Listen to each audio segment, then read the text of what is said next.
Buenas tardes, bienvenidos a todos, como siempre, a estos martes de Castril.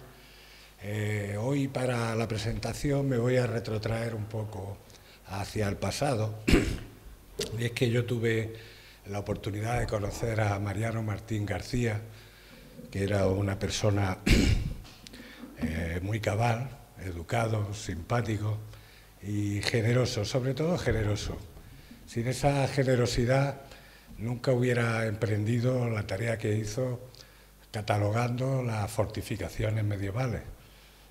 Una tarea ímproba que hacía mientras que otros escuchaban el carrusel deportivo y que lo llevó por toda la geografía de Andalucía Oriental.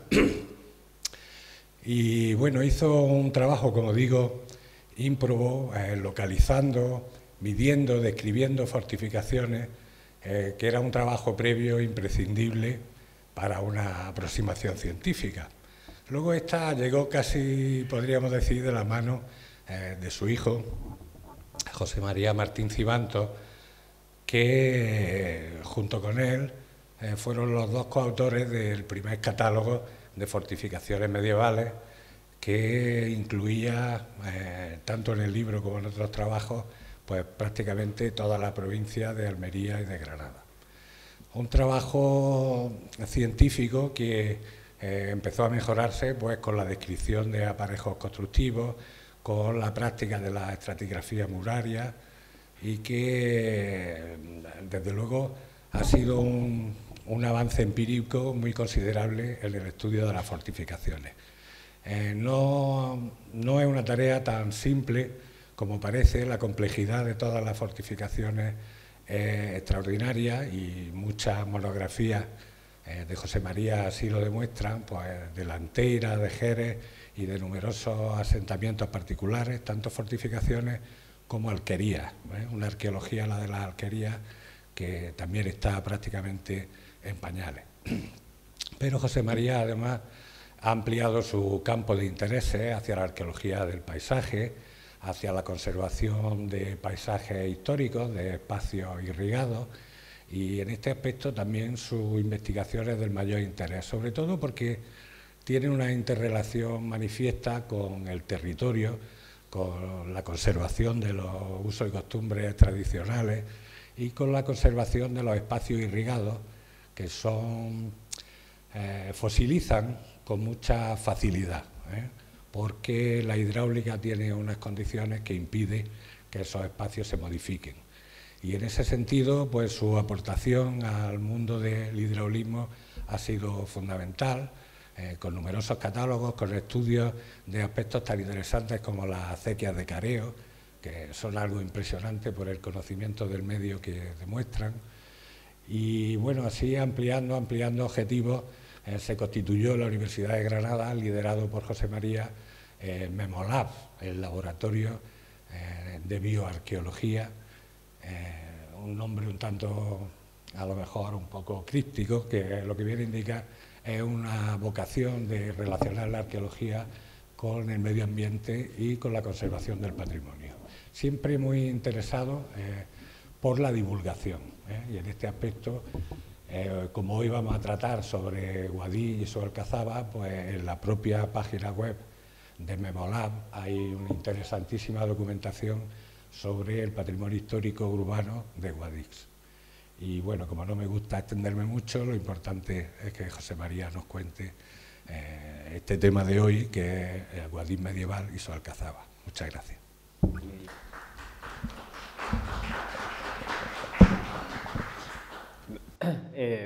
Bueno, pues lo primero, buenas tardes y muchas gracias por la invitación al Museo Arqueológico y a su director. La verdad que fue toda una alegría, una sorpresa el que se fuera organizando este ciclo de conferencias y además una alegría el hecho de que nos invitaran para hablar en particular de Guadix, ¿no? Dentro de las muchas cosas que vamos llevando adelante, demasiadas de hecho. Y pues Guadix ocupa un lugar especial porque bueno, llevamos trabajando allí desde el año 2005 y no lo hago yo solo, sino que lo vamos haciendo a través de un grupo que se ha ido consolidando a través del laboratorio Memolab, como bien decían antes, y Y es un sitio que hemos ido descubriendo y que seguimos descubriendo poco a poco, con un enorme potencial desde el punto de vista patrimonial, con un patrimonio construido enormemente rico, que es solo comparable a ciudades como Úbeda y Baeza, ¿no? Pero que es enormemente desconocido al mismo tiempo. Por eso también nuestro empeño en trabajar todos los aspectos relacionados con la divulgación, con la comunicación, con la participación, porque entendemos que es la única forma de conservar todo ese patrimonio, en el caso de Guadix y en el resto de los casos, ¿no? Pero particularmente en núcleos urbanos, donde cualquiera que conozca Guadix, pues habrá visto un casco histórico muy abandonado, en proceso de ruina, ¿no? Que sin embargo tiene la virtud de haber quedado precisamente fosilizado en muchos de sus aspectos, ¿no? Y detrás de muchas de las fachadas de casas ruinosas o de viviendas que están catalogadas como vivienda colectiva del siglo XIX, pues cuando uno entra dentro, pues lo que se encuentra son unos patios preciosos con unas zapatas o con una arcada, con unas cubiertas de madera también preciosas, ¿no? Completamente desconocidas, ¿no? O con sitios, con viviendas que si estuvieran en el Albaicín estarían catalogadas como casas moriscas con toda seguridad, ¿no? Y sin embargo allí no tienen ninguna protección. Así que nuestro trabajo se ha centrado en intentar redescubrir Guadix, ¿no? A lo largo de todo este tiempo, y principalmente desde el periodo tardo antiguo hasta la actualidad, pero intentando comprender todo el fenómeno evolutivo y toda la evolución de la ciudad de Guadix, para convertir su patrimonio en el centro de su estrategia de desarrollo social, cultural y económico, para que Guadix mire hacia adentro, mire hacia su propio patrimonio, ¿no? Y comience a cuidarlo, comience a recuperarlo, a restaurarlo y comience también a disfrutarlo, ¿no? Así que también hay que entender lo que vamos a explicar ahora desde esa perspectiva, ¿no? Desde una perspectiva que va más allá de la propia investigación o que pretende que la investigación tenga una utilidad social, ¿no? Que para nosotros es siempre fundamental. Partiremos, espero que se vean más o menos medio bien, pero bueno, partiremos, nos sirve principalmente para partir de aquello que se sabía, ¿no? Y de aquello que se ha ido, para ir viendo algunos de los aspectos que se han ido modificando principalmente, no solo enriqueciendo, sino también modificando, ¿no? A partir, pongo una imagen de la Carta Arqueológica de Guadix, que fue pionera en su momento y que se basó sobre los datos que tenía disponibles en esas circunstancias.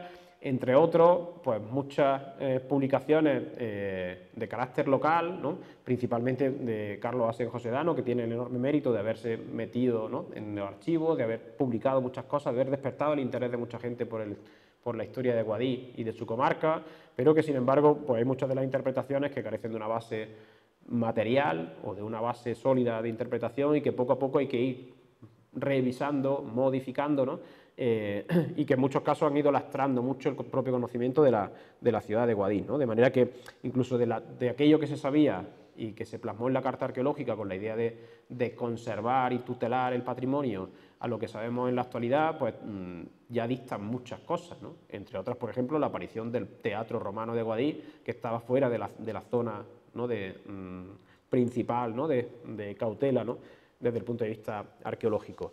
De hecho, pues uno de nuestros empeños en su momento, dentro de uno de los proyectos de investigación financiados por el Ministerio de Ciencia y Tecnología, fue la de hacer un sistema de información geográfica, una base de datos muy compleja asociada a un sistema de representación gráfica georreferenciado, ¿no? Que recogiera toda la información disponible sobre las intervenciones arqueológicas urbanas realizadas en Guadix hasta el año 2011, que fue donde nos paramos en su momento. Desde entonces ha habido unas cuantas, pero tampoco tantas como las que hubo en ese primer periodo, desde los años 80 hasta el 2011. Eso fue la tesis de Mérida Ramírez Burgos, que fue la investigadora responsable dentro del proyecto de ir recopilando toda esa información, ir poniéndole orden, y a partir de ahí hemos podido ir observando muchas cosas, ¿no? Ir reinterpretando muchas cosas, pero también ir viendo muchos aspectos relacionados con la propia práctica arqueológica, ¿no? De hecho, bueno, pues aquí se van viendo algunos de los elementos que forman parte de esta tesis, ¿no? Y algunos de los aspectos que nos hablan de esa práctica arqueológica y de la cantidad de información que perdemos también en las intervenciones urbanas. Es decir, que todo esto nos permitió también poder ir conociendo no solo qué había salido o parte de lo que había salido en esa intervención arqueológica y ponerlas sobre un mismo mapa y trabajar sobre esa cartografía, haciendo reinterpretación de los datos, sino que también nos permitió ir haciendo una estimación, ir haciendo un análisis sobre cuánta información se rescataba y cuánta información se perdía, dependiendo del tipo de información, de la metodología que se había llevado a cabo, de las propias circunstancias del trabajo de la información, ¿no? De manera que eso también nos planteaba cuestiones sobre la propia visibilidad del registro, ¿no? Pues, por ejemplo, uno de los elementos, y con esto ya nos metemos en materia en la parte más histórica, ¿no? Uno de los elementos que parecían y que siguen estando ausentes, ¿no? En buena medida, era todo ese periodo de la tardo antigüedad, ¿no? Y de parte de la Alta Edad Media, dependiendo de dónde queramos poner el límite, si es que hay que ponerle algún límite, pero todo ese periodo, principalmente entre el siglo IV y sobre todo ya el siglo V después de Cristo y el siglo X, ¿no? Es decir, ya hasta época califal. Ahí teníamos una parte del problema de visibilidad del registro que en realidad había que reinterpretar, ¿no? Y que nos llevaba no solo a pensar, sino a ir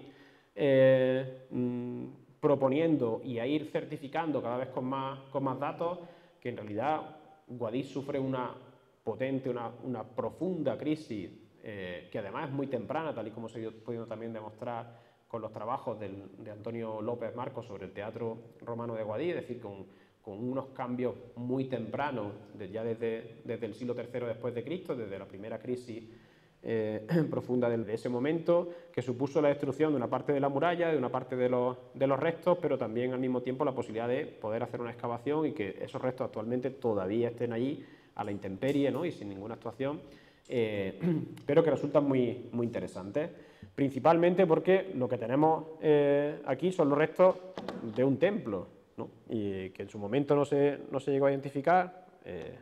Vamos a ver cómo enlaza eso, perdón. ¿Qué sería esto de aquí? ¿Vale? Esa sería parte de la base de ese templo romano y del que no queda prácticamente nada excepto la cimentación, donde se encontraron parte de restos constructivos en marmóreo, pero que tiene principalmente dos elementos que van a ser muy significativos para entender hasta qué punto hay un deterioro, ¿no? de la estructura urbana de Guadix durante este periodo. Uno es el propio acueducto que tenemos aquí, ¿vale? Y que proviene de la parte occidental de Guadix, ¿no? Es decir, el agua le llegaba desde la parte occidental de Guadix, no sabemos desde dónde, ¿no? Pero el agua venía desde esa zona de ahí, cuando luego veremos que el agua en la ciudad medieval va a venir justo de la parte opuesta, va a venir justo de la parte oriental, de la acequia de la Medina, de la zona de Fiñana, de Alcudia, ¿no? y de Fiñana, perdón, y de Filiana. Eso va a ser muy significativo, ¿no? Y entra dentro de todos los procesos de crisis o de la mayor parte de las ciudades del occidente mediterráneo de tradición romana, ¿no? El segundo elemento, que también va a ser muy significativo, van a ser todas esas fosas, o la mayor parte de esas fosas que pueden verse ahí, que en algunos casos son silos y en otros casos se identifican incluso como fondos casi de cabaña, ¿no? Que se corresponden con una cronología del siglo VI y que lo que nos están indicando es que hay un proceso de reocupación de antiguos espacios públicos monumentales que han quedado abandonados, ¿no? Que han sido desmantelados, en este caso es un proceso de desmantelación sistemática de esa estructura y que están siendo reocupados de forma parcial por elementos, por estructuras que además ni siquiera tienen en cuenta, como ven ahí, ni siquiera tienen en cuenta las cimentaciones o los restos del templo y de las estructuras que quedaban anteriormente. Es decir, que no hay una continuidad ni una reutilización de esa infraestructura. Eso no está hablando de ese cambio tan profundo, no está hablando de esa crisis tan profunda, pero también está hablando de ese proceso de contracción del núcleo de población que deja de tener un carácter urbano y que pasa a tener un carácter rural, y además, ya digo, muy rural y muy...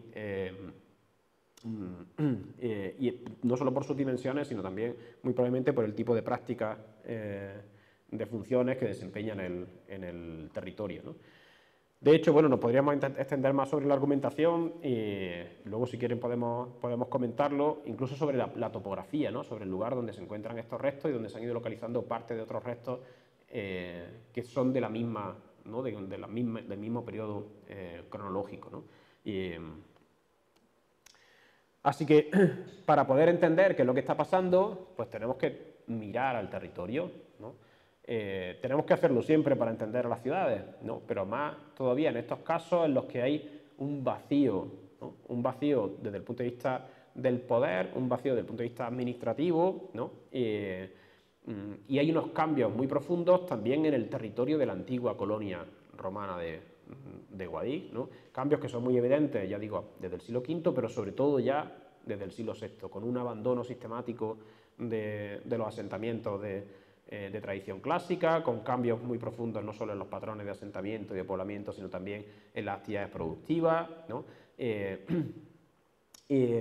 Y como digo, con un momento de cambio muy profundo y del que empezamos a ver ahora, gracias a algunas intervenciones que hemos ido llevando a cabo en la Anteira, por ejemplo, o en la Peza de forma muy reciente, también de la mano de Julio Román Punzón, que nos empiezan a mostrar elementos, ¿no? Para poder hilar y para poder comprender qué es lo que está pasando no solo en este periodo, sino también qué es lo que está pasando en la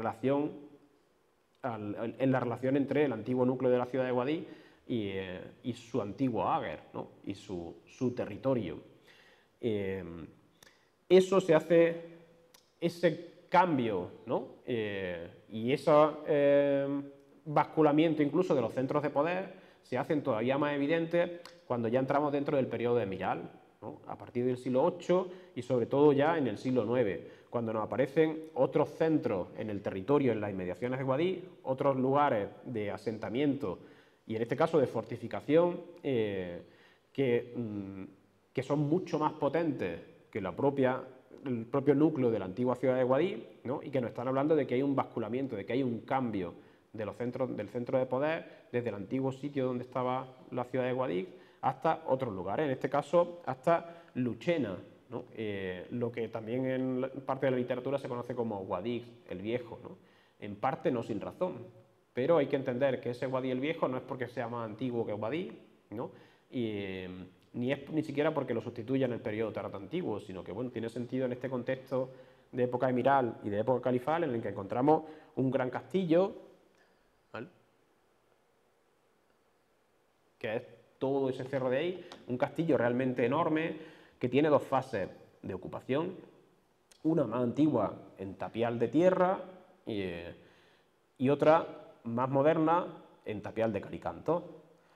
La cronología del material que encontramos ahí en superficie está entre el siglo IX y el siglo XI, probablemente con algo que llegue hasta el siglo XII, pero bueno, siempre es muy difícil de ir fijando esa cronología, sobre todo en este caso además que no hay un estudio sistemático, ¿no? Pero tenemos dos fases constructivas, una en la que tenemos un gran castillo, ¿no? Un castillo con una enorme extensión, hecho en tapial de tierra, y otra en la que se produce una contracción de las defensas hacia un espacio más reducido, que está hecho en tapial de calicanto y que podemos ver por la estratigrafía mural que es posterior al tapial de tierra. Lo que nos está diciendo esto es que hay un castillo de época emiral y que continúa muy probablemente en época califal, que es el nuevo centro del distrito castral de Guadix, ¿no? Que no está en la ciudad, sino que está en un espacio rural, ¿no? Y en un núcleo fortificado que va a ser este castillo de Luchena o de Guadix el Viejo. Va a ser muy significativa la contracción del espacio defensivo porque cuando Guadix sea refundada en el siglo XI por los reyes ciríes y se construya la alcazaba y el recinto amurallado de la Medina, el castillo de Luchena va a sufrir ese proceso de contracción que decía antes. De ser un castillo enorme pasa a ser un castillo más pequeño, en la parte alta del cerro, construido en tapial de calicanto. Es la misma técnica constructiva que se está empleando en la propia Alcazaba de Guadix o en la muralla de su Medina, pero también en otros castillos del siglo XI, como el de Cabrera, también en las inmediaciones, o el de Alquife, también en la zona, en el territorio de Guadix. De manera que, a partir de ahí, empezamos también a proponer la existencia de un programa constructivo de época azerí del siglo XI, un programa constructivo oficial de la dinastía hecho en tapial de calicanto, igual que en la Alcazaba Cadima, ¿no? En las primeras, buena parte de la fortificación de Alcazaba Cadima, que puede datarse en el siglo XI, con todas las dificultades que tiene la interpretación del Alcazaba Cadima y de las intervenciones que se han ido realizando, ¿no? en el Albaicín, ¿no? Pero igual que se puede decir incluso de la primera fase de la Alcazaba de la Alhambra, ¿no? O de otros muchos sitios donde aparece este programa constructivo de manera muy significativa, incluyendo los restos que se documentaron en su momento en la intervención de la madraza, no de la madraza actual, sino de los restos que había debajo de la madraza, de la antigua Almunia, construida por los reyes ziríes en ese momento, con muros muy potentes hechos también en tapial de calicanto. De manera que lo que tenemos es un proceso de crisis, ¿no? Un proceso de ruralización muy potente hasta el siglo XI. Y en el siglo XI la ciudad de Guadix es refundada igual que Granada, ¿no? Por la dinastía zirí, y es refundada siguiendo además los mismos patrones desde el punto de vista constructivo, como he dicho antes, desde el punto de vista de las técnicas, ¿no? de las fábricas. Y la refundación de Guadix hay que entenderla también dentro de su contexto territorial, ¿no? Principalmente dentro de un contexto en el que hay una fragmentación entre la taifa, en este caso de manera más significativa, entre la taifa de Granada y la taifa de Almería. De manera que Guadix va a pasar a ocupar a partir de este momento un espacio, un lugar central en la relación con la extracción del excedente productivo del entorno, no solo principalmente de Sierra Nevada, pero también de una parte del entorno de lo que se va a ir constituyendo como la tierra de Guadix, que hasta el siglo X basculaba, ¿no? O tenía como principal vía de salida Pechina, Almería, ¿no?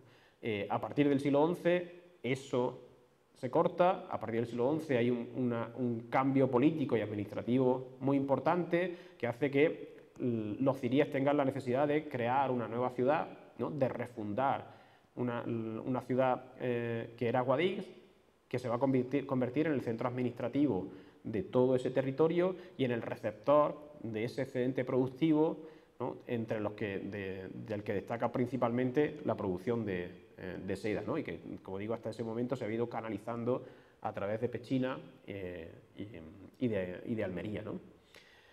Hasta tal punto es significativo probablemente el abandono de la ciudad de Guadix en todo este periodo, que a la nueva ciudad, a la refundación, ¿no? de la antigua Acci, no se la llama Acci, se la llama Wadi Ash, se la llama el río de Acci, ¿no? Toma el nombre del río, no toma el nombre solo de la antigua ciudad, ¿no? Muy probablemente porque en ese momento de la ciudad queda muy poco, ¿no? Y eso, por ejemplo, se ha podido ir viendo a través por los restos del propio teatro romano de Guadix, ¿no? Que en el siglo XI lo que se empieza a hacer es expoliar las cimentaciones del teatro, ¿no? Es decir, que probablemente incluso la denominación de la ciudad resulta muy significativa, ¿no? Del proceso de abandono, de transformación, ¿no? Y de crisis tan profunda de la ciudad de Guadix hasta este momento. Y lo que nos vamos encontrando en el siglo XI pues son estructuras enormemente potentes, una inversión muy grande por parte de la dinastía zirí, por ejemplo en la propia Alcazaba. Estos son los restos que fuimos excavando ya entre el año 2007 y 2009, como parte del proceso de preparación de un proyecto de parque arqueológico que luego nunca se hizo y que al final se ha ido retomando, y ahora lo veremos con la intervención financiada por el 1,5% cultural, ¿no? Pero aquí pueden verse pues, parte de una torre, que en este caso era una torre de flanqueo de la puerta que conectaba con la Medina, ¿no? Que está hecha en tapial de calicanto, con un tipo además de fábrica muy particular, sobre todo un tipo de encofrados, ¿no? Y con unos detalles muy interesantes que nos permiten también hacer comparaciones con otros lugares. Y con el refuerzo de sillares en la esquina, ¿no? Que pueden verse más o menos aquí, ¿vale? Sillares que son retallados, ¿no? Reutilizados y retallados del teatro romano. Puede que directamente expoliados, ¿no? Porque, como digo, Antonio López Marco ha ido documentando fases de expolio, ¿no? de la cimentación aparentemente en el siglo XI, pero incluso puede ser una reutilización de sillares ya reutilizados previamente en algún otro momento, ¿no? Y lo que fuimos documentando fue, como digo, una estructura muy potente, en este caso de una puerta, de un ingreso directo entre dos torres, y que se había visto muy afectada por procesos posteriores, no solo por el abandono, sino, entre otras cosas, como luego comentaremos también, por la ocupación de las tropas napoleónicas, ¿no? en el siglo XIX. Y ese mismo tipo de fábrica lo podemos ver en la muralla de la Medina, ¿no? Aquí se ve parte del torreón que quedó descolgado y en parte destruido en la calle San Miguel, en la misma intervención de la que le hablaba anteriormente, con ese tapial de cal y canto y con los restos todavía de los sillares que reforzaban las esquinas, ¿no? A partir de aquí, la principal intervención, bueno, la intervención que nosotros hemos ido llevando a cabo en la Alcazaba de Guadix, como intervención de apoyo a la restauración, financiada por el 1,5% cultural del Ministerio de Fomento y por el propio Ayuntamiento de Guadix, un proyecto de Isabel Bestué, de la arquitecta Isabel Bestué. Pues a partir de aquí lo que hemos ido pudiendo es conocer algo mejor, principalmente la Alcazaba, ¿no? Y además sobre todo ir confirmando buena parte de los análisis que ya habíamos hecho previamente, los análisis de estratigrafía mural, que habían formado parte además del trabajo de fin de máster de Jorge Rouco Collazo, que es otro de los investigadores del laboratorio Memolab. Aquí tienen parte, bueno, pues de las intervenciones que se habían haciendo en la Alcazaba antes de la ejecución de la primera fase del 1,5% cultural, ¿no? Y el desarrollo de este proyecto, que ahora se encuentra en el inicio de la segunda fase, pues ha permitido, como digo, no solo ir confirmando muchos de los aspectos que ya habíamos ido viendo en el análisis, sino que además, claro, ha ido aportando un montón de información nueva que nos ha ido, ya digo, sobre todo reafirmando en esa hipótesis y en esas interpretaciones previas, ¿no? Y aportar además una mayor complejidad a todo ese discurso, ¿no? Vamos a ver algunos de estos aspectos solo de manera muy, muy rápida para no alargarnos mucho. Por aquí pueden ver, donde aparecen todos esos números, pues las áreas de intervención de esa primera fase de restauración, que se ha ido centrando en el perímetro de la muralla, en el perímetro inferior de la muralla, entre calle San Miguel, la calle Amezcua, la calle Travesía de la Muralla, ¿no? Y donde hemos ido pudiendo encontrar una cantidad enorme, como digo, de estructura y de información que nos van hablando de las transformaciones de la Alcazaba, ¿no? Voy a ir nombrándoles solamente algunas para que puedan ir viendo, y luego si alguien tiene interés especialmente por alguno de los detalles o alguna de las fases, nos podemos luego detener en ellas, ¿no? En el sondeo 25.000, el primero de los que les hablaré, de hecho vamos a ir viendo, bueno, principalmente en este orden, ¿vale? El sondeo 25.000 está aquí. Nos interesaba ir viendo la conexión entre el recinto inferior y el recinto superior, principalmente, ¿no? Y ver qué es lo que había ido sucediendo ahí. Nuestra primera sorpresa fue ir viendo que había muchos elementos que habían ido reforzando la muralla y que luego confirmamos en el siguiente sondeo, en el 26.000, principalmente con la construcción de una falsa braga o de una antemuralla muy potente, que lo que hacía era proteger, ¿no? Y reforzar las murallas del siglo XI, que en este caso estaban prácticamente arrasadas, ¿no?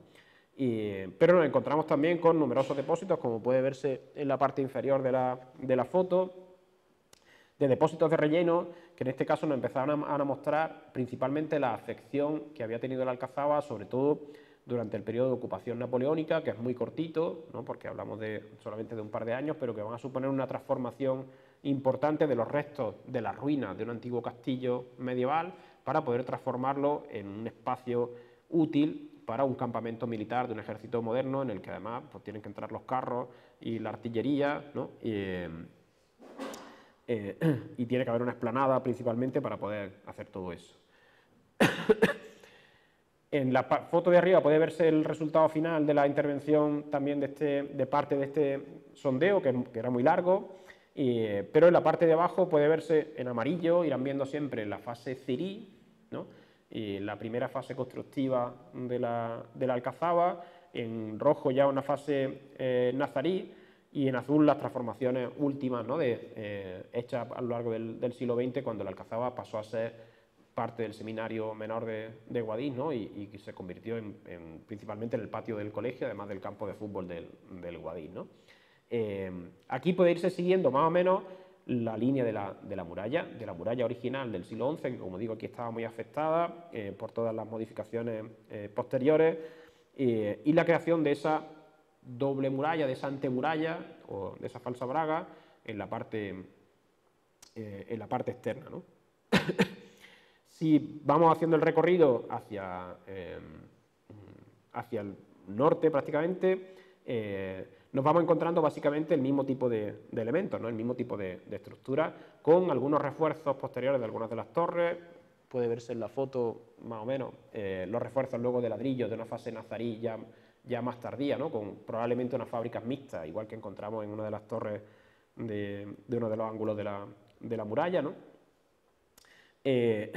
O en el contacto entre el recinto inferior y en el recinto superior, lo que nos fuimos encontrando fue unas zarpas, ¿no? Unas cimentaciones que en realidad lo que hacían era un refuerzo de las cimentaciones de ese recinto, que lo que hacían era de forma escalonada simplemente ir poniendo unos apoyos, ¿no? Y una especie de contrafuerte a las torres de ese recinto superior y a la conexión entre un recinto y otro, ¿no? Con refuerzos varios de época nazarí, ¿vale? Sobre los que no me voy a ir deteniendo, y con también modificaciones en el pavimento, ¿no? Es decir, recrecidos y reutilizaciones del pavimento que podían verse incluso, pues, por ejemplo, en las tarjeas, ¿no? En los desagües, como habían ido modificándose y habían ido creciendo, como en la foto que tienen aquí.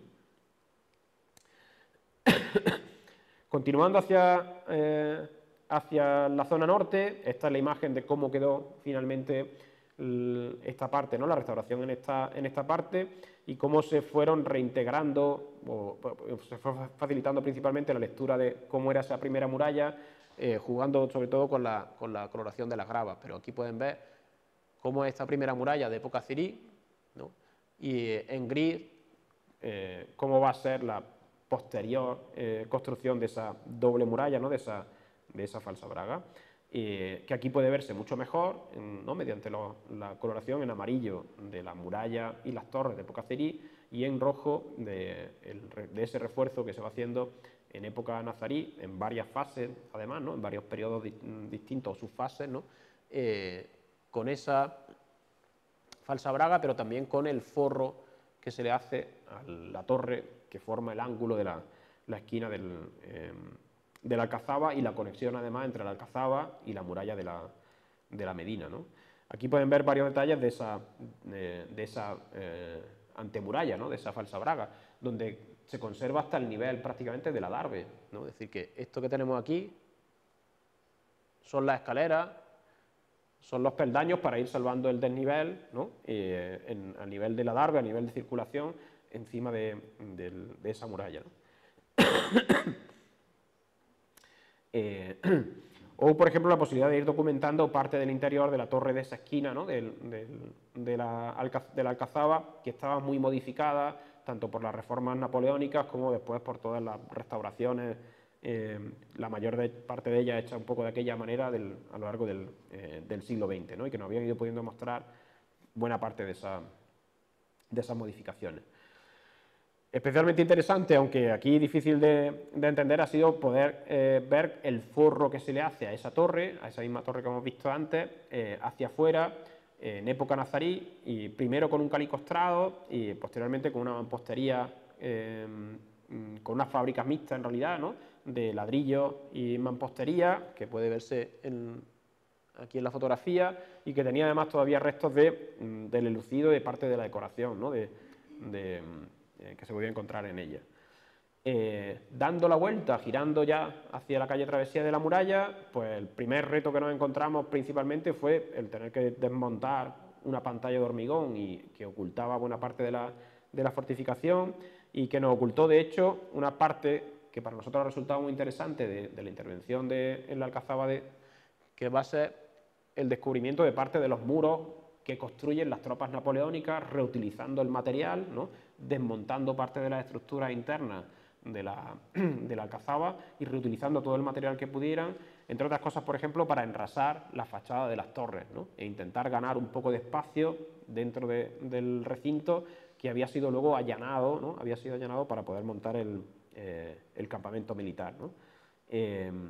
Pero aquí, al ir excavando, nos encontramos también algunos de los elementos novedosos, ¿no? Dentro del estudio de la Alcazaba, que va a ser, por ejemplo, la presencia, ahí tienen en azul, de estructuras anteriores a la Alcazaba, en este caso de época romana, ¿no?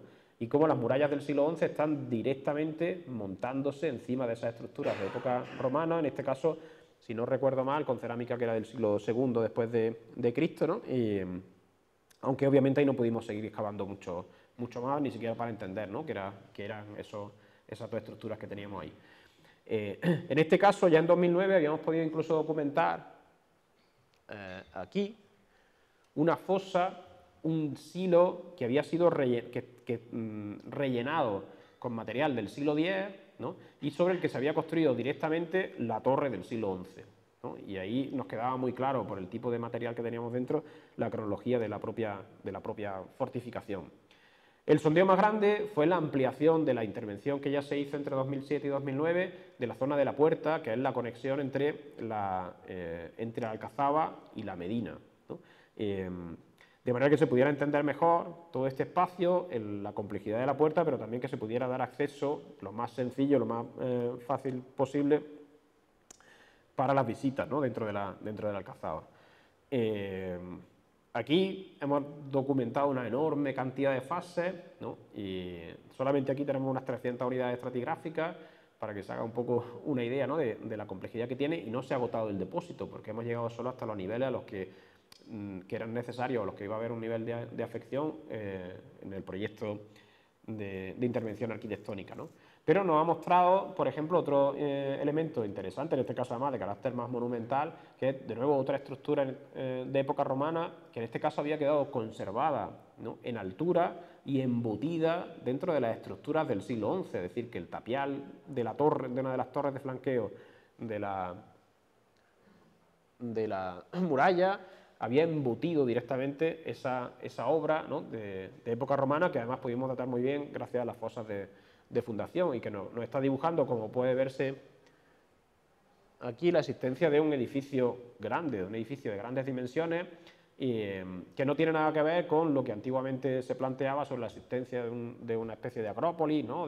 o de oppidum en la parte superior de Guadix, ya en época ibérica o en época romana, es decir, que no hay nada de eso, ¿no? Pero si se fijan, tenemos las torres del siglo XI y tenemos las murallas del siglo XI, con una novedad que a nosotros nos resultó particularmente interesante, y es que ya en el siglo XI había un recodo, había un acceso en recodo muy claramente delimitado. Desde aquí, estos son las jambas, los machones, ¿no? del arco de entrada, y desde aquí se llegaba a un punto en el que se continuaba la muralla, el muro de tapial de calicanto, y se forzaba un acceso en recodo una vez que se había entrado por un acceso directo entre las dos torres. A partir de ahí, luego todo empieza a hacerse más complejo, ¿no? Y nos vamos encontrando, pues sí, en época civil los restos de esa puerta, pero nos vamos encontrando cada vez más muros que van, sobre todo, haciendo más complejo el acceso. De manera que en el siglo XII, entre época almorávide y yo creo que más bien época almorávide que época almohade, nos encontramos otro muro que lo que nos va a hacer es, de nuevo, forzar otro recodo, ¿no? en la puerta, y que sería el que tienen señalado con la flecha ahí. Pero en época nazarí lo que nos encontramos es una mayor complicación todavía, porque lo que se va a hacer es colocar aquí una puerta, Y aquí otra puerta, además de haber construido un baluarte, un bastión enorme en la parte de delante que de nuevo forzaba un doble recodo para poder entrar, para poder acceder a la puerta. De manera que en época nazarí, para poder entrar dentro de la alcazaba, había que salvar desde fuera 1, 2, 3, 4 y ya por dentro otro quinto ángulo, ¿no? De manera que teníamos 5 recodos y teníamos una puerta por aquí fuera, 2 puertas, 3 puertas y 4 puertas para poder entrar dentro de la alcazaba, ¿no? desde la medina, ¿no? Lo cual nos habla de la complicación, de la enorme complejidad de las defensas que se han ido acumulando a lo largo de siglos, ¿no? Pero también de la importancia de la alcazaba en ese momento dentro del contexto de época nazarí, ¿no? Y digo, como curiosidad, que para nosotros resulta muy interesante, sigue resultando muy interesante todavía en esta fase de actuación, pues la posibilidad de documentar el campamento militar de época napoleónica, que tiene restos, en muchos casos, muy exiguos, ¿no? Muy casi imperceptibles a veces, ¿no? Y con estructuras además hechas de aquella manera, con material reutilizado, ¿no? Y aquí pueden verse, por ejemplo, parte de agujeros de poste, ¿no? Alineados, que son de estructuras del siglo XIX, del campamento de época napoleónica, o parte de los rellenos, de los potentes rellenos que en muchas zonas se van haciendo con material que se va trayendo dentro de la propia alcazaba, desmontando zonas, ¿no? Desmontando zonas de rellenos, de derrumbe o estructuras para poder rellenar otras y crear esa superficie lisa. Lo mismo nos podemos encontrar en otras zonas de actuación, y ya no me voy a alargar más, como el sondeo 23.000, donde no nos encontramos una secuencia muy parecida, ¿no? Dentro de la propia alcazaba. Y de nuevo pueden ver aquí cómo se van repitiendo esos colores.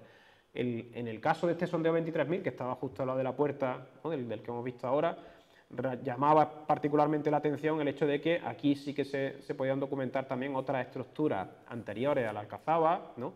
Y en algunos casos muy difíciles de datar porque ni siquiera pudimos excavar en esos niveles, pero en otros casos, como por ejemplo aquí, ¿no? Que esto que tienen aquí, que prácticamente no se ve ahora mismo en la foto, es un fondo de cabaña de época argárica, ¿no? Y la cimentación de la alcazaba está directamente sobre la cabaña de época argárica, que además estaba cortada, ¿no? en el perfil, y por eso pudimos identificarla, ¿no? y datarla, ¿no?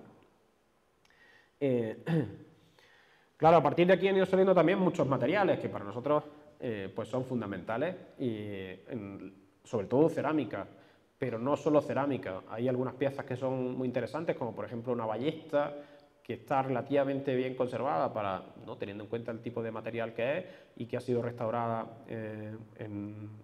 recientemente dentro de la escuela de restauración, ¿no? Y la alcazaba nos ha ido permitiendo, y sobre este tipo de cosas no me voy a meter, el poder ir trabajando más con la ciudadanía, ¿no? Intentando generar una sensibilidad, generar más conciencia, como decía anteriormente, sobre el propio patrimonio de Guadix, ¿no? Utilizando, por ejemplo, la intervención arqueológica. En este caso nosotros no hemos podido hacer una intervención abierta, como solemos hacer siempre que se puede, ¿no? Abierta quiere decir que se puede entrar cuando uno quiera, preguntar, mirar, ¿no? Y ver cómo evoluciona la excavación, pero también participar en la excavación y ponerse a excavar con nosotros, si uno quiere, durante un ratito, o durante un día, o durante una semana, ¿no? En este caso, obviamente, tenemos unos condicionantes de seguridad, ¿no? Y los condicionantes de la propia ejecución de la obra, pero hemos intentado aprovechar los recursos que teníamos para poder trabajar con la gente, pues por ejemplo, a través de la cerámica. Entre otras cosas porque, como ya sabe todo aquel que se dedique o que le guste la arqueología, pues nos encontramos una cantidad enorme de materiales, ¿no? Con los que ir trabajando, en muchos casos materiales que aparecen en rellenos, que están en posición no ya secundaria, sino terciaria o cuaternaria, ¿no? Y que nos ofrecen relativamente poca información desde el punto de vista de los contextos, ¿no? Pero bueno, que nos ha permitido, todo esto son dibujos de cerámica arqueológica, en un trabajo que ha ido haciendo Cristina Martínez Carrillo, que es otra investigadora del laboratorio, en este caso también para un trabajo de fin de máster, ¿no? Pues nos ha ido pudiendo permitir conocer mejor esos contextos y además también poder dar información para poder conocer mejor otros contextos dentro de la propia ciudad de Guadix o de su entorno, ¿no? Yo digo que hay una cantidad enorme de material, ¿no? Y hay unos materiales además muy interesantes para poder entender la evolución, ¿no? Y las secuencias de evolución de Guadix, de la propia alcazaba. De manera que, de manera muy sencilla, lo que tenemos en el siglo XI va a ser una alcazaba que tiene un único recinto, que tendría más o menos esta forma, ¿no? Con dos puertas, una que comunica con la Medina y la otra, que es sobre la que se está interviniendo actualmente, que era la que comunicaba con la parte exterior a la Medina, ¿no? Que está hecha en tapial de calicanto, como decía anteriormente, que también encontramos, en este caso aquí tienen en la muralla de la propia Medina de Guadix, ¿no? Porque en el siglo XI no solo encontramos a la alcazaba con esas potentes estructuras, sino que en el siglo XI nos empezamos a encontrar en la intervención arqueológica muchas más estructuras y muchos más materiales que de lo que nos están hablando es de la refundación de la ciudad, ¿no? De una ciudad pequeña, pero que en su contexto es muy potente porque va a ir ganando importancia desde el punto de vista territorial, como decía anteriormente, ¿no? Y eso se ve reflejado pues, en conjuntos, por ejemplo, como este de la calle Correo Viejo, que excavó Antonio López Marcos, ¿no?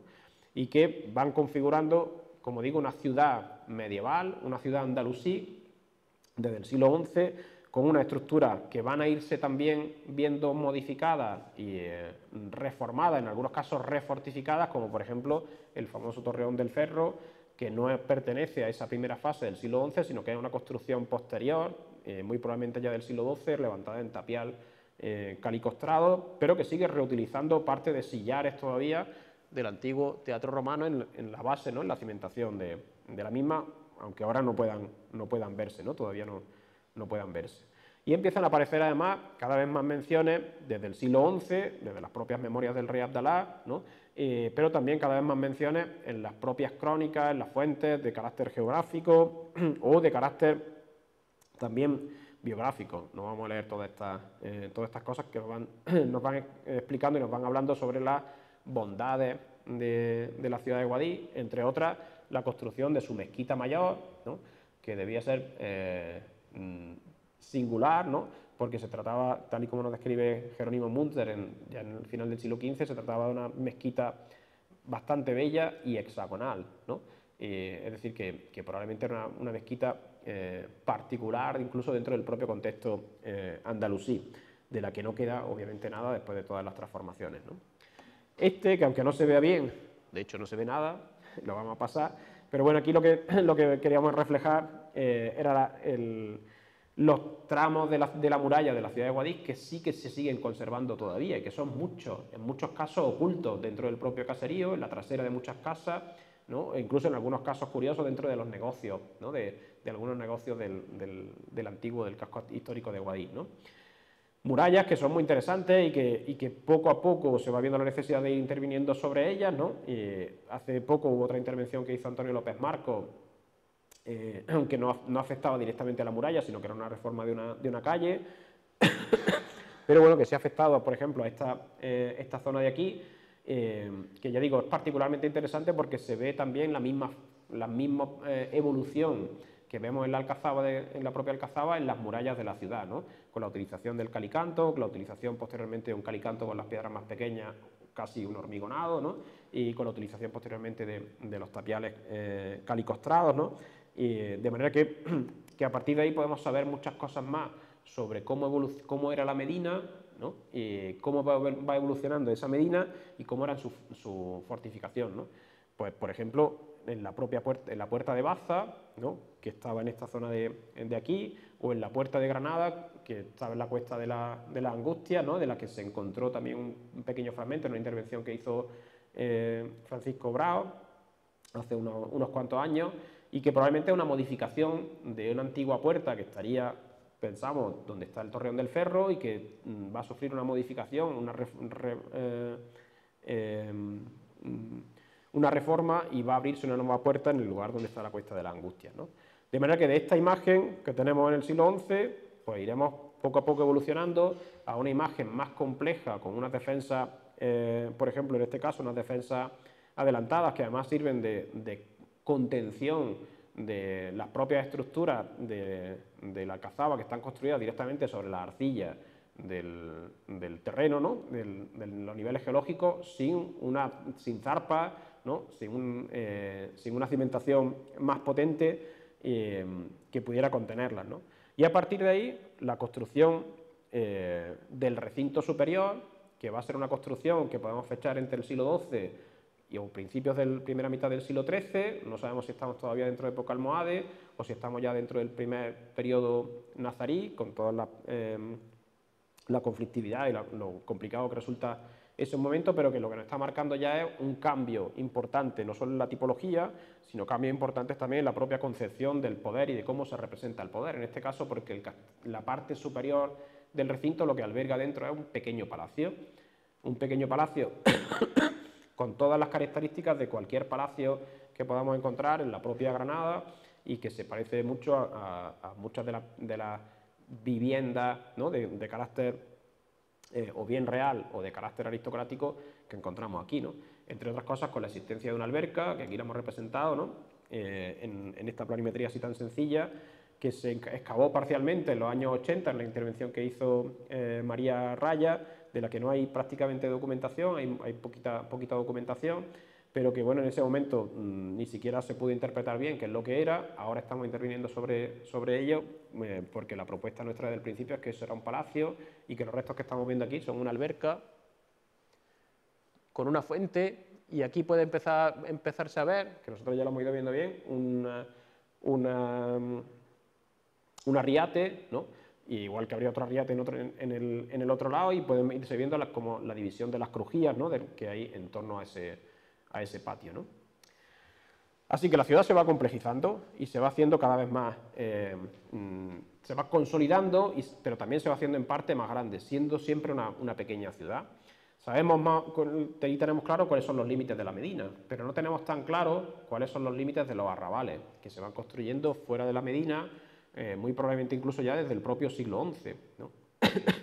Entre otras cosas porque siempre se ha ido diciendo, o se ha ido mencionando, que esos arrabales también estaban amurallados, y muy probablemente no están amurallados, o por lo menos no están amurallados como tales. Uno de los elementos en los que podemos ir viendo de manera más clara que hay un crecimiento de la población es, por ejemplo, en el sistema de abastecimiento de agua, ¿no?, que en un primer momento se hace desde la acequia que ahora se llama de la Medina, ¿no?, desde la acequia de la ciudad, que entra a Guadix desde la parte alta,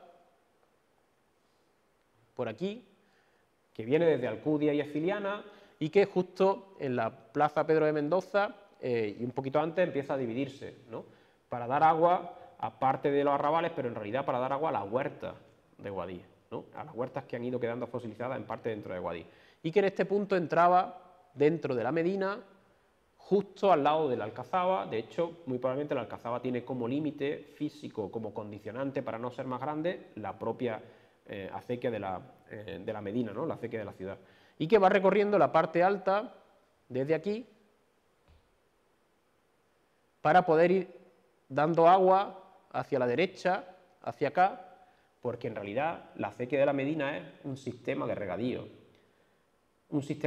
que es anterior a la ciudad, y la ciudad de Guadix en el siglo XI se refunda sobre un espacio rural, sobre una alquería, muy probablemente, que tenía su propio espacio de regadío, un espacio de regadío que era compartido desde Alcudia y Esfiliana con otros núcleos de población que tenían derecho al agua, ¿no?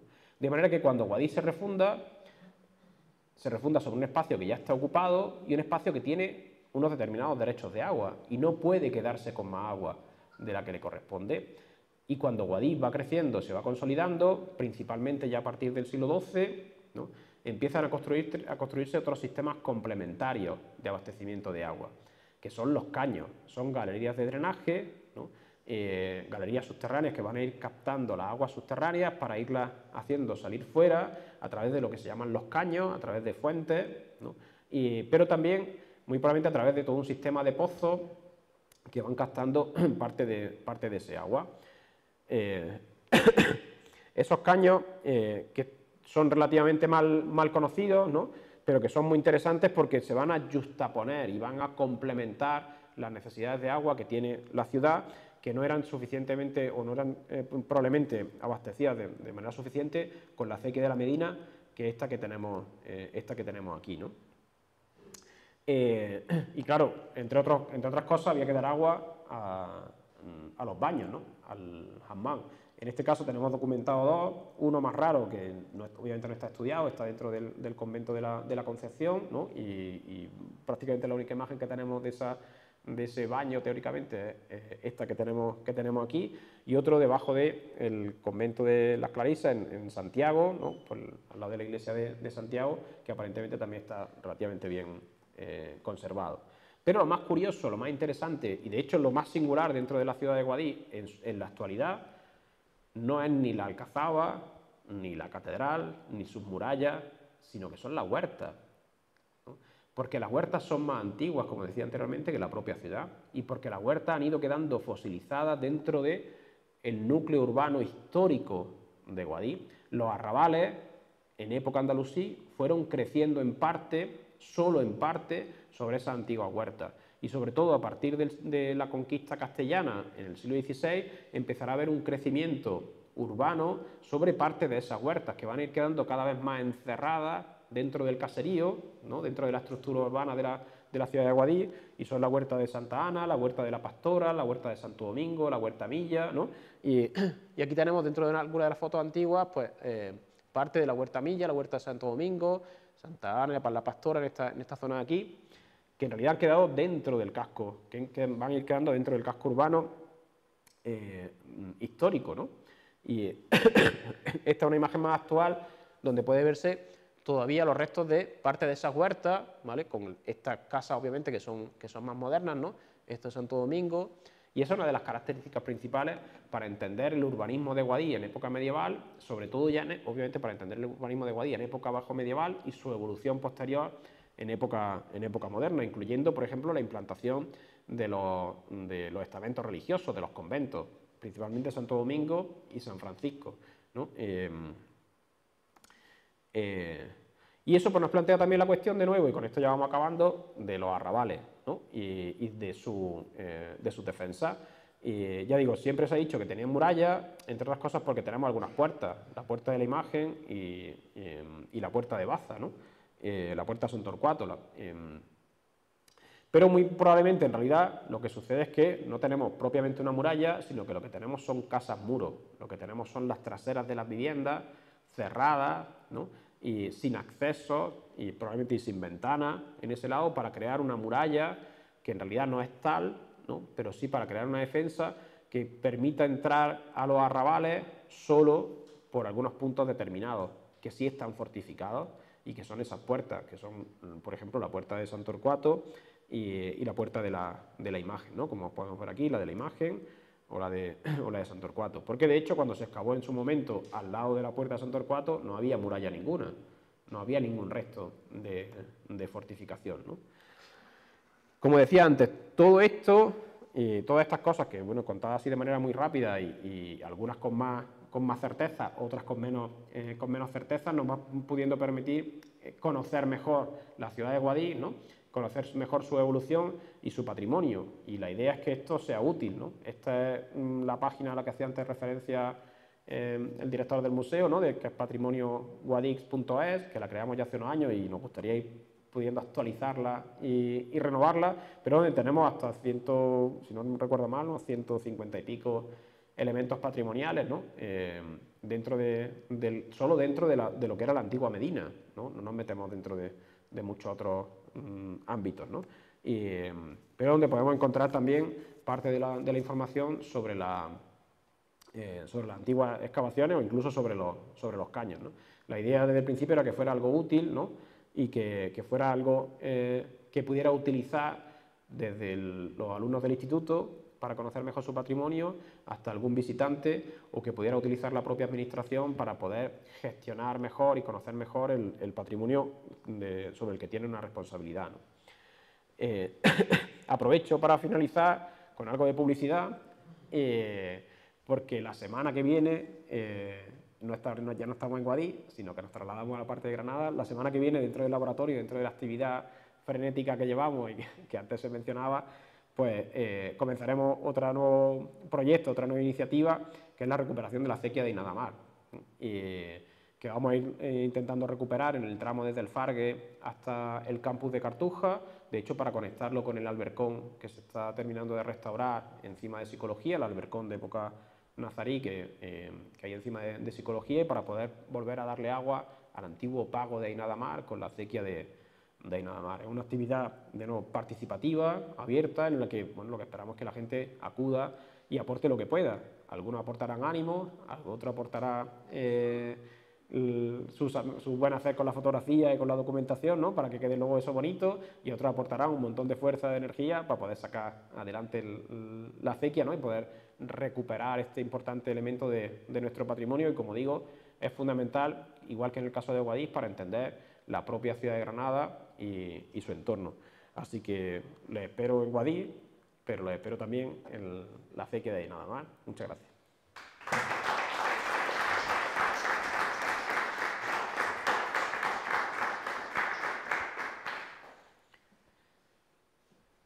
Pues no sé si hay preguntas, comentarios. También de Ainadamar y eso va. Sí. Bueno, enhorabuena por la conferencia y por esas actividades sociales paralelas tan interesantes. ¿Tenéis alguna idea de la extensión del Guadix romano? En realidad no tenemos ni idea, y por más que luego intentamos, a veces, bueno, cuando hemos hablado con Antonio López o con algunos de los especialistas de época clásica, no hay unos límites claros que se hayan podido establecer a partir del registro arqueológico, porque por ejemplo hace relativamente poco tiempo salieron viviendas en la parte de la placeta del Osario, ¿no? En la parte trasera de la Alcazaba, ¿no? De lo que es la torre puerta que da hacia la parte de fuera, que luego tenían parte de enterramientos también de época clásica, ¿no? Encima, y luego ya el cementerio de época andalusí. Y ahí, por ejemplo, nadie esperaba que salieran restos de viviendas de época romana. Claro, no tenemos la conexión en ese caso, no sabemos si pueden ser incluso alguna domus que esté ya en el extrarradio de la ciudad, o que fuera... Lo que sí parece claro es que en realidad la colonia romana de Guadix es muy pequeña, porque incluso teniendo en cuenta la extensión que pueda tener con esos restos que han ido saliendo fuera un poco de lo que se esperaba que fuera el núcleo antiguo de Guadix, incluso teniendo en cuenta eso, si uno ve el perímetro donde han salido restos romanos, nos sale una ciudad que es realmente pequeña, ¿no? Y que tiene su sentido, yo entiendo que tiene su sentido, una cosa más que discutía mucho con Julio Román, y que hemos ido viendo y publicando alguna cosa, sobre el peso que tiene la parte oriental de Andalucía, ¿no? Y, dentro del contexto del Imperio Romano, ¿no? No es lo mismo la zona de Guadix, o ni siquiera la zona de Granada, ¿no? De la Vega de Granada, con el Valle del Guadalquivir, ¿no? Cualquier pequeña ciudad del Valle del Guadalquivir es más grande y más potente que la colonia romana de Guadix, aunque sea una colonia romana, ¿no? El estatus jurídico y el estatus administrativo de Guadix no se corresponde con sus dimensiones, pero la importancia que tiene territorialmente Guadix como colonia, ¿no? En ese caso sí que tiene el máximo nivel desde el punto de vista administrativo, desde el punto de vista jurídico, porque es la que ordena todo el territorio, ¿no? Circundante entre la zona de Granada y de Almería, ¿no? Pero claro, el peso que tienen a nivel económico no es comparable, así que con toda seguridad es muy pequeña, pero no sabemos cuánto. ¿Y ha aparecido algún resto de muralla romana? Nada de nada. Y de hecho, bueno, no hay tantas ciudades, o no todas las ciudades se amurallan, ¿no? Y nos pueden ir quizás respondiendo también Julio, ¿no? Pero en ese caso no hay ningún tipo de fortificación, ya digo, al revés, lo que parece es que Guadix tiene una crisis muy temprana ya desde el siglo III, ¿no? Y no hay ni siquiera la posibilidad de, como sucede en algunas ciudades, de una fortificación que ya tardía, ¿no? Que ya es de época bajo imperial, que en este caso no tiene... no tendría además ninguna función en ese territorio, ¿no?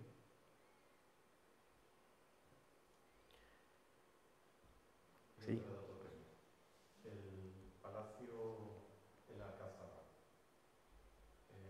Hay una infografía que se ve ahí en la alberca suelta, eso no tiene sentido. Sí, sí. Sería un palacio formalizado, con sus vías laterales, con su forma más o menos Sí, sí. Sí, nosotros en su día pusimos la alberca porque sí era reconocible en la intervención que se hizo en los años 80, pero claro, la intervención de los años 80 además se hizo con método Wheeler, ¿no? Haciendo solo las cuadrículas y en la interpretación que hizo la directora de la intervención, pues por ejemplo la alberca la interpretaba como un aljibe, ¿no? Y claramente una alberca. Ni siquiera menciona, ¿no? la presencia de los arriates, ¿no? A cada uno de los lados de la alberca. Lo que nos ha ido apareciendo ahora, cuando hemos reexcavado eso, y claro, ya sabiendo más o menos lo que teníamos entre manos, pues claro, cambia la perspectiva. Entonces, claro, ahí ya sí nos aparece el patio bien formalizado en torno a la alberca, con esos dos arriates, ¿no? Y las crujías, que está todo a nivel básicamente casi de cimentación, ¿no? Ahí sí que no levanta, no tienen altura. Pero si se reconoce bien las crujías, de hecho, hemos llegado a ver el otro día, ¿no? Con Rocco Corselli, que es el director de la intervención, que ha investigado del laboratorio, la posibilidad de que en realidad tenemos primero las bases probablemente de dos pilares o columnas, de tres en realidad, ¿no? Que formarían una primer pórtico y luego ya tendríamos la nave, ¿no? Detrás. Y el problema es que luego en la parte contraria, que es donde está la gran torre, ¿no? La torre del homenaje, ahí está todo mucho más arrasado, porque, entre otras cosas, por la reconstrucción que se le hizo a la torre. Pero si más o menos hacéis un poco la idea, la alberca está directamente enfrentada con esa gran torre. Es decir, que aparentemente lo que se está reproduciendo es casi como una especie de patio de Comares, ¿no? En pequeñito, incluyendo. Podría incluso estar ahí dentro. El problema es que, claro, dentro ya no queda nada. Pero la estructura es muy parecida. Estamos esperando a ver si ahora podemos terminar de excavar uniendo todos esos antiguos sondeos, ¿no? Y para ver si tenemos ya por fin algo más de planta completa, pero yo digo que está muy, muy arrasado, ¿no? Entonces estaría ya hablando de época nazarí. Claro, en ese caso probablemente sería más bien de época nazarí. Pero ya digo, el problema es que como lo que estamos haciendo es reexcavar, ni siquiera tenemos las referencias, ¿no? Estratigráficas para poder fijar una cronología algo más fija. Nosotros con lo que va saliendo ahora vamos viendo esos paralelos, ¿no? De forma genérica y ese otro paralelo más cercano que podría ser el de Comares, ¿no? Y que eso obviamente retrasaría la cronología si hubiera habido ahí, ¿no? Pero el problema es que no tenemos por ahora ni siquiera, ¿no? el registro estratigráfico, ¿no? Para poder intentar fechar, ¿no? Y secuenciar. Y además lo que nos aparece directamente debajo de eso es la roca pelaimondá, ¿no? Son los niveles de arcilla en la mayor parte de los casos.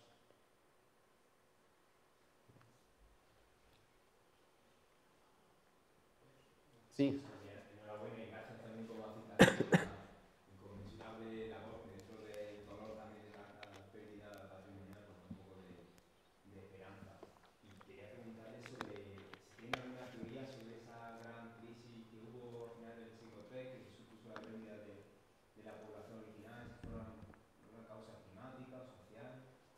Bueno, en el caso, habría que distinguir entre esa primera crisis, ¿no? Que sufre el imperio en el siglo III principalmente, que en este caso además, bueno, podría decirse incluso que se vería un poco agravada por fenómenos que son naturales, en el caso de Guadix, como va a ser la inundación del Teatro Romano, ¿no? que va excavando Antonio López y que ha ido pudiendo encontrar, ¿no? Los restos de todas esas inundaciones, es decir, que se irían sumando factores, pero el principal momento de crisis va a ser ya algo más tarde, entre el siglo IV y sobre todo ya definitivamente en el siglo V, ¿no?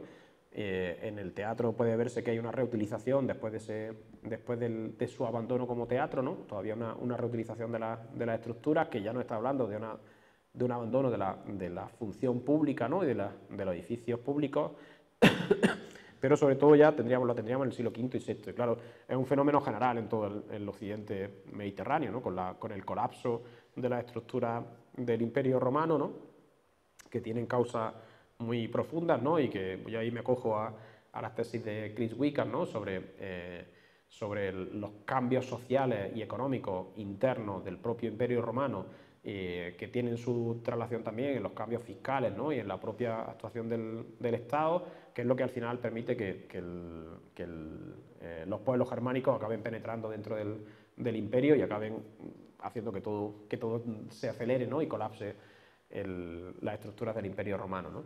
Entonces, claro, hay que entender esa crisis dentro de ese contexto. No le pasa solo a Guadix, le pasa a todas las ciudades y a todas las estructuras relacionadas con el Estado, con la economía y con la administración en todo el occidente mediterráneo. Pero le añadiría un factor más, que es que, claro, no en todos los sitios afecta de la misma manera la crisis, igual que pasa ahora. La crisis, sea esta, sea la de 2008, no afecta en todos sitios de la misma manera, ni a todo el mundo le afecta de la misma manera, ¿no? Igual que hay gente que saca beneficio de la crisis, ¿no? O hay territorios que se ven menos afectados porque tienen otro tipo de economía, o porque tienen otras bases productivas, o porque no dependen tanto de los elementos que han entrado en crisis, ¿no? Entonces, claro, la crisis no va a ser igual, de nuevo, en el Valle del Guadalquivir que en la Andalucía Oriental. No va a ser lo mismo en Córdoba que en Guadix, ¿no? Porque hay unas bases sociales y económicas netamente distintas, ¿no? Y en Córdoba hay una potencia económica de base aristocrática muy grande, que es el que permite que, aunque Córdoba tenga un proceso de crisis también y de transformación muy profunda, pero que no sea comparable con el de Guadix, porque la base de partida ya era distinta, ¿no? Ya era muy diferente en tamaño, ¿no? Y con lo que eso refleja también desde el punto de vista productivo y desde el punto de vista económico, ¿no?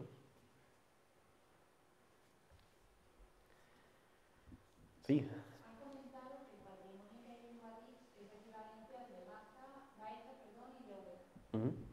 ¿Qué usted, su opinión, a qué se debe este abandono que hay en Guadix que no se ha producido en Baeza y en Úbeda? Sí. En realidad, bueno, el abandono de Úbeda y Baeza pues era comparable al de Guadix hace unas cuantas décadas atrás, ¿no? La diferencia está en que en un momento determinado esas dos ciudades decidieron apostar por su patrimonio como eje central de su desarrollo. Ya digo, de su desarrollo no quiere decir solo económico y no quiere decir solo turístico, sino de su desarrollo social y cultural, ¿no? Y de un renacer, ¿no? Que hace por ejemplo, que no se pierda población, ¿no? Y que todo eso está en relación una cosa con la otra, ¿no? Es decir, que haya también un proceso de recuperación, ¿no? También desde el punto de vista identitario, ¿no? De apego y de cariño por su ciudad y por su territorio, y se va demostrando con el paso del tiempo que la recuperación del patrimonio es una ventaja, ¿no? Supone un beneficio, ya digo, desde el punto de vista social y cultural, pero supone también un beneficio desde el punto de vista económico. Claro, eso no se hace de la noche a la mañana. Eso supone una estrategia a medio y largo plazo, ¿no?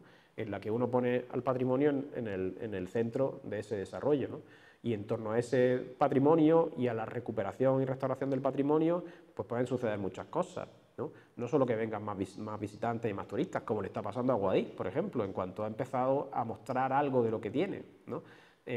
Sino que en torno a eso pues se va desarrollando también toda una serie de iniciativas empresariales, económicas, relacionadas con la propia restauración, ¿no?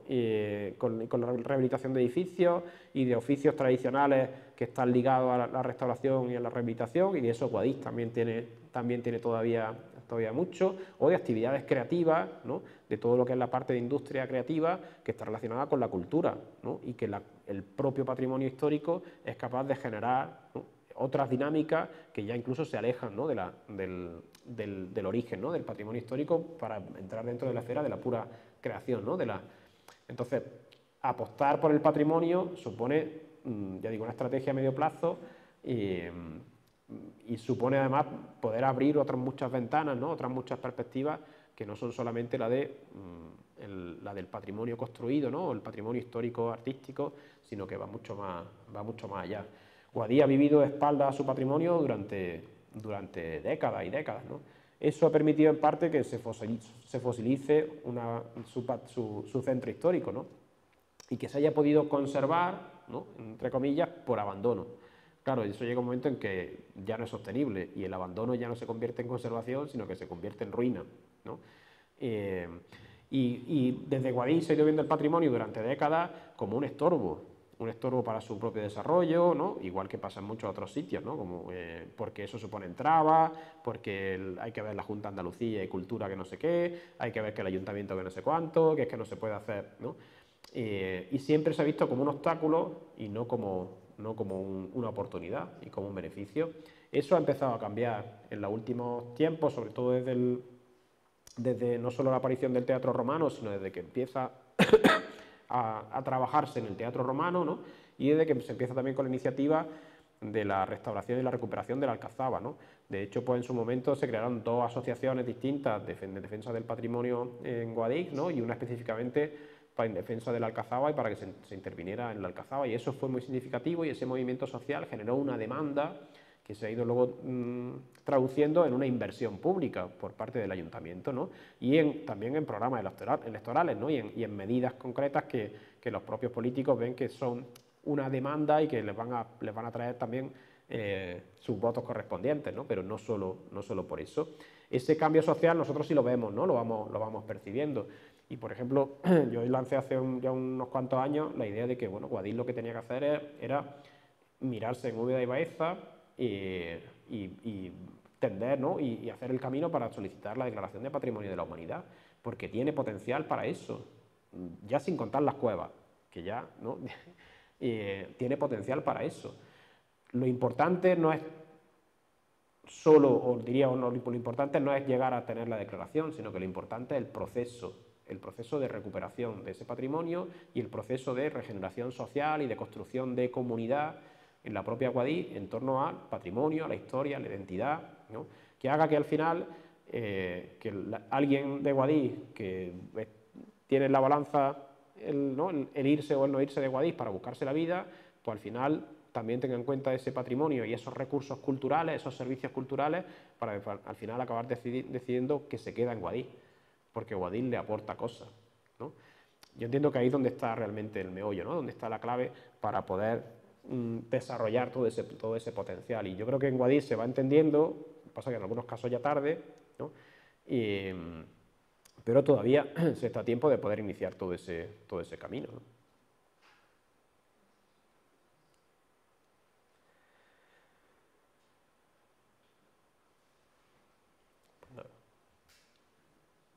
Si no hay nada más, clausuramos. Pues muchas gracias por la atención.